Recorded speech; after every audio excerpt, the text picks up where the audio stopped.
بسم اللہ الرحمن الرحیم۔ السلام علیکم ورحمۃ اللہ وبرکاتہ۔ آج ہم پڑھیں گے قرآن حکیم کی سورۃ البقرہ اور آیت مبارکہ 214 شروع کرتے ہیں۔ بسم اللہ الرحمن الرحیم۔ ام حسبتم ان تدخلوا الجنة ولما يأتكم مثل الذين خلوا من قبلكم۔ جی اس آیت مبارکہ کے اندر دیکھیے گا، سب سے پہلے ام حسبتم، یہاں میم ساکن ہے اور میم ساکن کی تین حالتیں آپ نے پڑھ رکھی تھیں۔ ایک کو کہا جاتا ہے اظہار شفوی، ایک کو کہا جاتا ہے ادغام شفوی اور ایک کو کہا جاتا ہے اخفاء شفوی۔ اگر میم ساکن کے بعد با آ جائے تو اخفاء شفوی ہوتا ہے، اور اگر میم ساکن کے بعد میم آ جائے تو وہاں پہ ادغام ہوتا ہے اور جس کو ادغام شفوی کہا جاتا ہے، اور اگر میم اور با کے علاوہ کوئی بھی اور حرف آ جائے تو وہاں پہ اظہار ہوتا ہے جس کو اظہار شفوی کہتے ہیں۔ اظہار کا مطلب یہ ہوتا ہے کہ آپ وہاں پہ غنہ نہیں کرتے اور اس کو جلدی سے آپ اس حرف کو ادا کر دیتے ہیں۔ کیسے پڑھیں گے؟ ام حسبتم۔ اب اس کو ام ایسے میم کو ہلائیے گا مت، میم ساکن ہو تو اسے قلقلہ ہونے سے بچانا چاہیے۔ ام حسبتم، حسبتم آگے جو با ہے وہ قلقلہ ہوگا۔ حسبتم کے آخر میں جو میم ساکن ہے اس کے بعد بھی حمزہ ہے، وہاں بھی میم ساکن کا اظہار ہوگا۔ ان تدخلوا الجنة، ان تدخلوا، یہاں پہ نون ساکن ہے، نون ساکن کے بعد تا ہے تو یہاں پہ آپ اخفا کیجیے گا۔ اخفا کیسے کرنا ہے؟ ان تدخلوا الجنة، الجنة، یہاں پہ نون مشدد ہے، یہاں پہ غنہ کیجیے گا۔ ولما، اور یہاں میم مشدد ہے، یہاں غنہ کیجیے گا، الف مدہ ہے تھوڑا لمبا کیجیے گا۔ یأتیکم مثل، یأتیکم میں میم ساکن ہے اور میم ساکن کے بعد میم آیا، جیسے ابھی کچھ دیر پہلے آپ کو بتایا کہ میم ساکن کے بعد اگر میم آ جائے تو وہاں پہ ادغام ہوتا ہے اور ادغام شفوی اس کو کہا جاتا ہے۔ غنے کے ساتھ آپ اس کو کیسے ادا کریں گے؟ یأتیکم مثل الذین، یأتیکم مثل الذین، اور مثل الذین میں بھی آپ نے خیال رکھنا ہے کہ یہاں سیٹی نہ ہو۔ مثل الذین، بہت احتیاط کے ساتھ، نرمی کے ساتھ، الذین اس کو اپنے ادا کرنا ہے۔ خلوا من قبلکم، خلوا، خلو ایسے نہیں کرنا آپ نے، خلو، خلو، خا موٹا ہے، اس کے بعد واو لین ہے، واو ساکن سے پہلے زبر، واو لین۔ خلوا من قبلکم، من قبلکم، یہاں نون ساکن کے بعد قاف، یہاں بے اخفا کیجیے گا، آگے رموز و قاف میں سے طا ہے، یہاں وقف کر دیں، اور آگے نئے سانس کے ساتھ مستہم البأساء، یہاں پر جو مد ہو رہی ہے بأساء، یہ مد متصل ہے، حروف مدہ حمزہ ایک لفظ میں، اس کے بعد والضراء، یہاں پر بھی جو مد ہے وہ بھی مد متصل ہے، اور لیکن اس میں دیکھیں گا تشدید بھی آ رہی ہے، را کے اوپر بھی تشدید ہے اور حرف ضاد کے اوپر بھی تشدید ہے، تو ان کو آپ نے ذرا مضبوطی سے تھوڑا سا رک کر آپ نے اس کو ادا کرنا ہے اور خوب لمبا کرنا ہے، 4 سیکنڈ تک اس مد کو لمبا کیا جا سکتا ہے۔ وَزُلْزِلُوا، وَزُلْزِلُوا حَتَّى يَقُولَ الرَّسُولُ، رسول میں را موٹا پڑیے گا، وَالَّذِينَ آمَنُوا مَعَهُ مَتَى نَصْرُ اللَّهِ، نصر اللہ، لفظ اللہ ہے، لفظ اللہ سے پہلے را کے اوپر پیش ہے تو آپ لفظ اللہ کو موٹا پڑیے گا، اور یہاں وقف بھی کر سکتے ہیں، رموز اوقاف میں سے طا ہے، اور وقف کریں گے تو آخر میں ہا کو ساکن کر دیں گے، نصر اللہ۔ آگے دیکھیے گا، الا ان، یہاں جو مد ہے اسے مد منفصل کہا جاتا ہے، یہ چھوٹی مد ہے، حروف مد حمزہ الگ الگ الفاظ کے اندر ہوں تو چھوٹی مد ہوتی ہے۔ ان، یہاں غنہ کیجیے گا، آواز کو ناک میں رکھیے گا، اور کیونکہ نون کے اوپر شد ہے، جہاں بھی نون پہ شد نظر آئے، میم پہ شد نظر آئے، غننے والا کام تو آپ نے کر ہی دینا ہے، اس کو تو قطعاً آپ نے نہیں چھوڑنا۔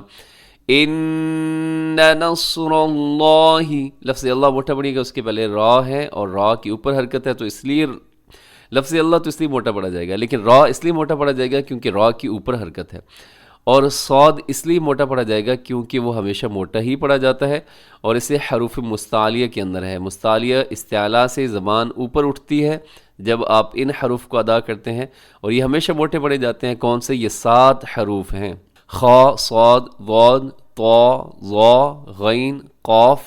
الا ان نصر اللہ قریب۔ قریب یہاں پر کیا کرنا ہے جی؟ آپ نے یہاں وقف کرنا ہے، اور وقف کرتے ہوئے آخر میں با کو ساکن کریں گے۔ جب با ساکن ہوگی تو با حروف قلقلہ میں شامل ہے، تو اس لیے یہاں پر قلقلہ ہو جائے گا۔ قریب، قلقلہ کا مطلب ہوتا ہے آواز کو ڈبل کرنا۔ قریب، قریب، ایسے آخر میں ڈبل ہو رہی آواز۔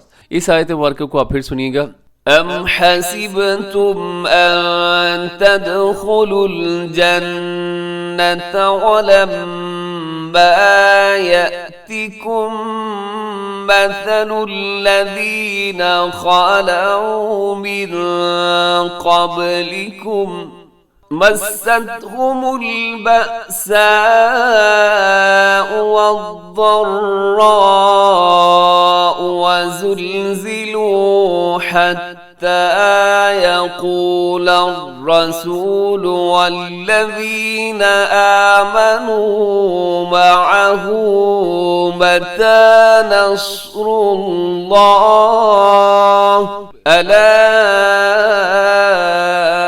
إن نصر اللہ قریب صدق اللہ العظیم۔ اب اس آیت مبارکہ کا ترجمہ سماعت کر لیجئے۔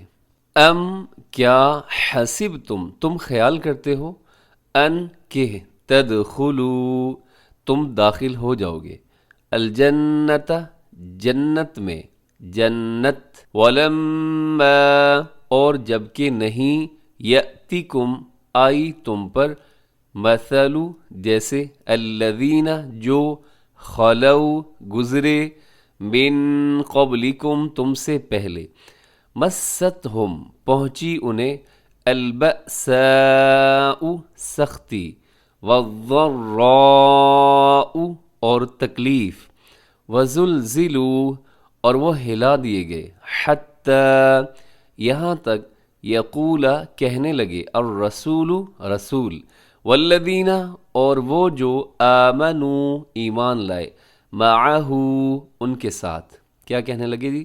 متی کب، نصر اللہ اللہ کی مدد، الا آگاہ رہو، ان بے شک، نصر مدد، اللہ اللہ کی، قریب قریب ہے۔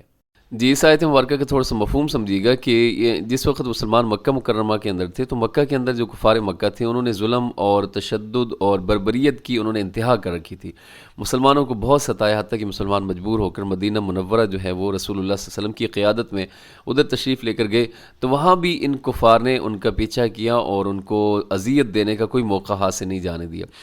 تو اسی طرح ایک موقع پر کفار نے بہت سارے قبائل کے ساتھ مل کر کفار مکہ نے مدینہ منورہ پر چڑھائی کرنے کا ارادہ کیا، تو یہ غزوہ جو تھا اسے غزوہ خندق کے نام سے جانا جاتا ہے، اور یعنی اس موقع پر رسول اللہ صلی اللہ علیہ وسلم نے مدینہ کے ارد گرد ایک خندق جو ہے وہ کھدائی کروائی اس کی صحابہ کرام سے۔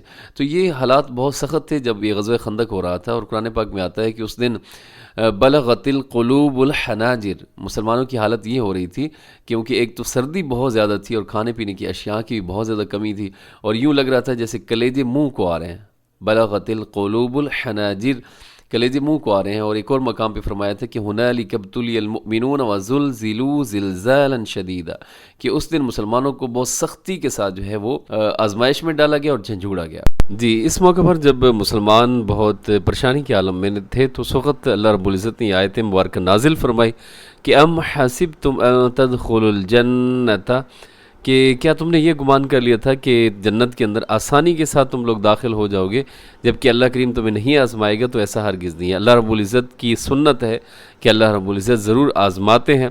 اور پھر نبی پاک صلی اللہ علیہ وسلم کے پاس جب کچھ صحابہ نے آ کر یہ کہا، یا رسول اللہ، قریش نے جو کفار ہیں، انہوں نے ہمارے اوپر حالات بہت تنگ کر رکھے ہیں اور ہمیں اذیتیں دے رہے ہیں، تو نبی پاک صلی اللہ علیہ وسلم نے فرمایا کہ اے صحابہ کہ ابھی تک تم پر وہ حالات نہیں آئے جو تم سے پہلے والے لوگوں پر حالات آئے، اہل ایمان پر حالات آئے تھے۔